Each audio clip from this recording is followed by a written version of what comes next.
Nerds! So I'm really excited to announce the start of a new devlog series for my absolutely brand new map, hot off the hammer presses, Gavle.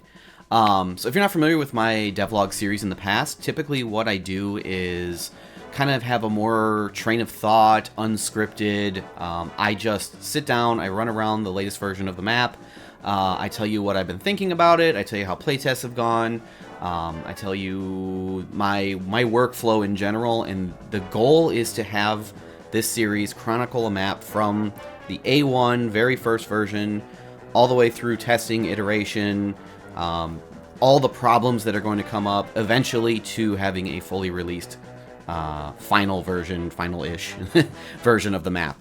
Like I said, these aren't scripted, so it's going to be a little less focused than other videos that I do, which I try to make them very concise. These are going to be more me rambling, losing my train of thought, all that, but hopefully in the end it kind of gives you at least a little bit of insight as to my thoughts when I'm working on a project, how I think about it, what I try to gather from testing, and how I iterate those maps. And maybe this will be useful to you if you're a mapper. You can get some ideas for how to look at things differently, how to look at testing. If you're not a mapper, hopefully this will be something that'll be interesting to see what the whole process is like. It can be a very, very ridiculously involved process. So, all that said, I would like to introduce to you CP Payload Yav. This is going to be an interesting project. It's one that I've had kind of on the back burner for the last year, but I finally just released the A1 and tested it this last Friday. It is CP Payload is the idea. Right now, I have only got the first stage blocked out. It's going to be a two-stage map. The first stage is going to be control point. The second stage is going to be payload. In the past, this was not something that could be easily done, at least with the HUD looking properly. But utilizing the magical powers of VScript, I can change the HUD in between stages, theoretically. We haven't gotten to work yet, but theoretically I can change the HUD for the second stage and it'll have a proper payload HUD, which is cool. It's a minor feature. It's one of those things, it's a quality of life thing that VScript is enabling us to do that could not be done in the past, which is really cool. Not everything VScript has to be a massive, huge change. So let's talk about the ideas of the map a little bit. So as you could probably notice right away, I did this like really flat texture. I've never done it before. I wanted to give it a shot. The typical source engine look is very gridded, dev textures. I've always kind of been jealous of other engines and their really sleek alpha blockout aesthetic. So I decided to give it a shot. In the past, this wouldn't be very easy to work with. I'll bring some examples up on screen, but like stock hammer in textured mode, nothing is visible. It's all solid color. In shaded mode, it's a little bit better, but it's still a little rough to work in. The real big thing is in Hammer++, we have a lighting preview mode, which makes this so much better, so much easier to work in. So I wanted to give it a shot. I don't know if I'll stick with it. It does throw off my sense of scale a little bit when I'm working on it. Possibly throws off a sense of scale when you're playing on it as well, but first test it seemed like the scale was decent. There's just some different things. So what I realized going into this, releasing it, was that this is the first Blockout, brand new, fresh map I've done in about 5 years, as far as I can think of. I think Oasis was my last brand new layout that I did, which is pretty old now. I've been working on, I picked up some older projects. I finished off Trenchfoot, we turned into Brine and Slime. I've worked on a few reskins. I've worked on other projects that were like seeing other things to completion. And I took a little bit of break mapping in there. I was kind of doing some other stuff, doing real light work on mapping. But this is the first layout I've gotten to do in a really long time, and I feel like I've personally learned so much about gameplay and height variation and just layouts in general that I'm really excited to get to finally do this. So the big thing, like I said, was height variation. I put so much height variation into this map, baked in right from the start. And then like really little interesting changes. I've got this whole underground like sewer route that comes up. That's a really great flank route. It's tight in places that I want to be tight and choky, whereas it's more open, but perhaps a bit of more of a sniper sight line. A lot of stuff is intentional. That said, when we did our first test on it, a lot of things came back as being maybe a little too choky here, but I'll get into some of the gameplay stuff here in a bit. I really wanted to create some interesting dynamic gameplay spaces right off the bat. There's the concept of, I always consider it like macro and micro gameplay elements, which is the macro are the big things like this, you know, the big staircases going up, the drop downs, where the control points are, where the height variation is, where the different flank routes are, where the sniper sight lines exist. Those are all major things. And then there's the what I consider the micro gameplay elements, which are more the little pieces, like the smaller crates. It tends to be like props versus brushwork at times, but it's like the little tiny details, like just this little bit of cover here that makes for more interesting gameplay. A lot of the micro gameplay elements are just thrown in. I don't put too much thought into them, other than like I want to jump here. Actually, let's run around. Okay, so running around real quick, you can kind of see it opens up wide, has a few little tight chokes, but I have a lot of different flank route options coming around these ways. You can go up, through, which leads you actually directly onto the point itself almost. And I try to balance these things being a little bit longer to get through. So like your spawn comes out here, and then you've got this really good sewer route that can take you, either you can go right underneath the point and come up, which is completely covered from any sniper that could be standing in front of the point up until you get to like here and you're in their face. Or you can even go down, take an even further route, come up around a very tight choke here, which is dangerous and also is exposed to the sight line going that way. Or you can even go up. You've got a little health and ammo, and you're above. Now you've got the high ground on the point itself, but you're still exposed to this sniper sight line. You're above any snipers that may be, like, say, here, that are overseeing the front, or here, that are watching the main kind of channel of the map. And they can kind of see down here a little bit, but you're mostly covered. It's got some strong sniper sight lines at the beginning, but I also feel like it doesn't... It's actually kind of hard to hold, which ideally we don't want it super easy to hold. In a two-stage map, you want the first capture to be pretty easy for attackers, so you get to those later stages and those later moments. The issue that we found here, though, as soon as this point gets overwhelmed in testing, it was nearly impossible to push back, because you have no way. If you're coming as a defender, the only thing you can do, the only secondary route is like underneath, but that's blocked off until the point's captured. Here, as soon as this point's captured, this door opens. So really, for defenders, this is your only path.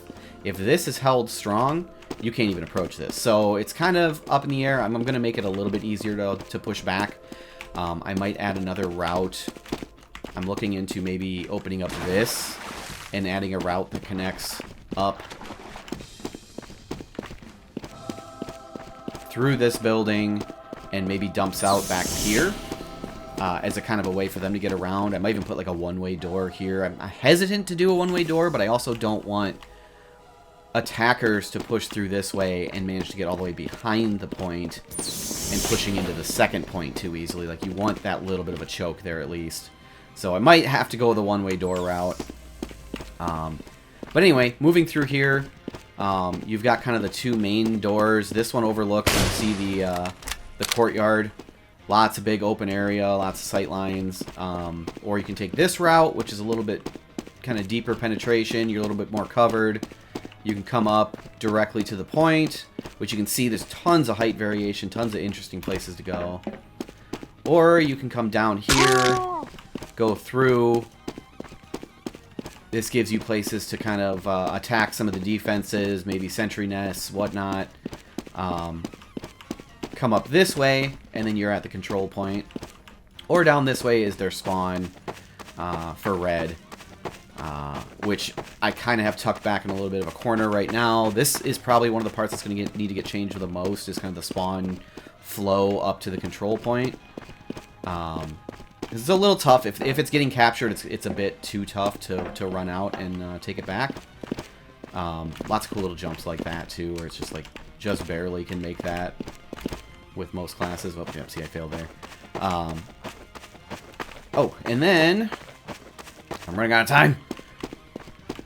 The other route is, after you capture A, like I said, some of the gates open, you get, this route opens up, this route opens up. I don't have forward spawns for blue. And the idea is that I'm kind of opening routes up a little bit more. This connects through to the other side.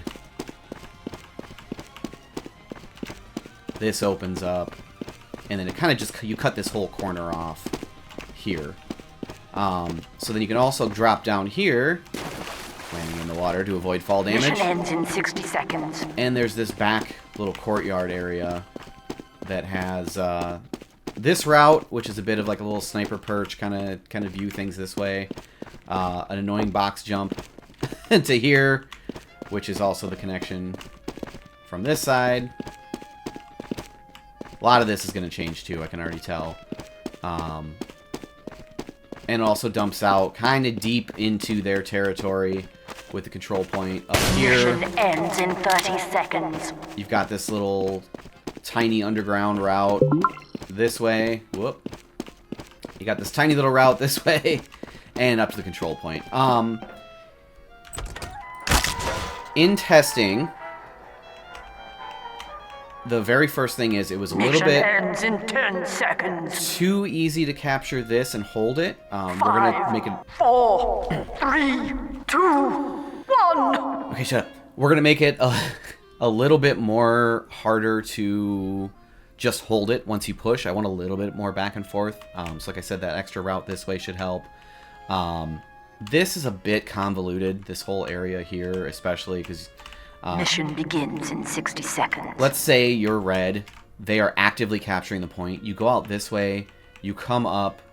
You can churn, and you go this way. It feels okay, but it's a little bit far. If you go this way, you go up, up. You actually have to churn backwards, which the flow is just strange to have to do a full, like, 360. Not 360, but you know what I mean, like a full 180. Mission and then you're begins there. in 30 seconds. It feels like too many twists and turns. And you also can miss where the control point is, because you can go up this way and you go, how do I get to the control point? It's past this way. So like something needs to change about the flow this way. I thought about changing just the staircase from this side to this side, so you come up Mission begins and you're in immediately 10 there. seconds. But then you get the issue of like the ramp 5, kind of peeking up. 4, 3, 2, 1. God damn it, announcer. So what I'm looking into is possibly changing the interior of this so you don't have that little ability to peek. Like we found a sentry nest is really like decently strong here. I'm going to work on making it stronger, put some ammo in here, put some other things. But I don't want that extra ability to be able to peek the top of your head and shoot this sentry gun. So we're gonna readjust some things here. For an A1, it was not bad. Everybody's A1s generally suck. There's good things about this. There's bad things about this. I've been mapping for 13 years for TF2. My A1s still suck. So if you're making A1 and it's really bad, don't be super discouraged. Just learn what you can from it, iterate it, and fix it. This area, there's a lot of outside kind of extra space that isn't super used. Not a lot of people go for the underground route, even though it's very, very strong. I think it's partially a flow issue. It's so out of the way and it takes so much longer that a lot of the heavy hitter classes just want to run straight up the center. Like, obviously, that's the point. I am taking influence from more earlier TF2 designs, so it is going to be a tiny bit chokier. mixed with some open areas. I want some well-defined like breaks, so like obviously this is a good divider between the first area and the last area. And this area is a nice big courtyard for some big epic fights. I'm going to work on an A2. I'm going to get that cranked out here pretty soon, probably this week. We're trying to test most Fridays, 7:30 Eastern Time. If you are not part of my Discord server, I highly recommend you join. That's where I send out the announcements, or follow me on Twitter. I'm starting to try to push out notifications for it on Blue Sky if you do that. Yeah, if you'd like to help us, it's always appreciated. It can be tough to keep a server filled. I try to throw in other people's maps here and there. We try to make it just a general for fun, so we'll do some stock maps. We'll do some older maps that don't get played super often. And sometimes we'll end the night with Train Saw Laser or Wub Wub Wub. So if you want to join that, join my Discord server, get a hold of me, and it's about 7:30 Eastern every Friday for the most part. And we're going to try to test this out. We'll see how it goes. I'm really excited about this. Oh, yeah, story-wise. So, you may be wondering about the name Gavle. So, there is a town in Sweden called Gavle that has a giant wicker goat. I'm working with a small team of people. DJ is the kind of person who originally approached me with the concept of this map. And they sent me this concept art, suggesting the final point of the payload map being this giant goat. So the actual story in real life, which is just amazingly TF2 thing, this town builds this giant wicker goat, and the tradition is to just build this thing, keep it up. It's always a holiday, Christmassy kind of tradition. The unofficial tradition is for the people of the city to try to burn it to the ground. Every year, the city ups their security for it. Most years, the people manage to burn this thing. They've got webcams on it, like modern day, they've got webcams on it. They've got like around-the-clock security, and many times it still has been burnt to the ground. I think it's a hilarious idea for TF2, so that's why the second stage is likely going to be, right now I'm leaning towards like a 3 control point payload map where the payload cart is actually like a big torch, like either like a burning barrel or like a brazier, or like the giant like flame, and it could probably deal you damage. It'll light arrows on top of it. Like we'll do all that fun stuff. And the idea is that you're going to be pushing it through this and ultimately burning down this goat, which I think is going to be a hilarious finale. And it's a hilarious thing that's happening in the real world and actually happened during the time span of the TF2 story. So it's going to be a lot of fun. We've already got like a little small team kind of getting put together for it. It's one of many projects that I have planned for the next year, but this is intended to be my 2024 Smithmas like big project as of now. I've got some other stuff in the works, like I said, but we'll see where they go. You never know how many projects are going to pan out, how many projects are going to take much longer. Things happen. Things go in different directions. So, all that said, this got a lot more long-winded, but it was also the introduction to the map. So I wanted to get that out of the way. Huge shout-out to Agent Maxwell and all my other Patreon supporters. If you'd like to see your name at the end of this, highly recommend go check it out. There's also some Discord perks. Mission ends in 30 seconds. God damn it, announcer.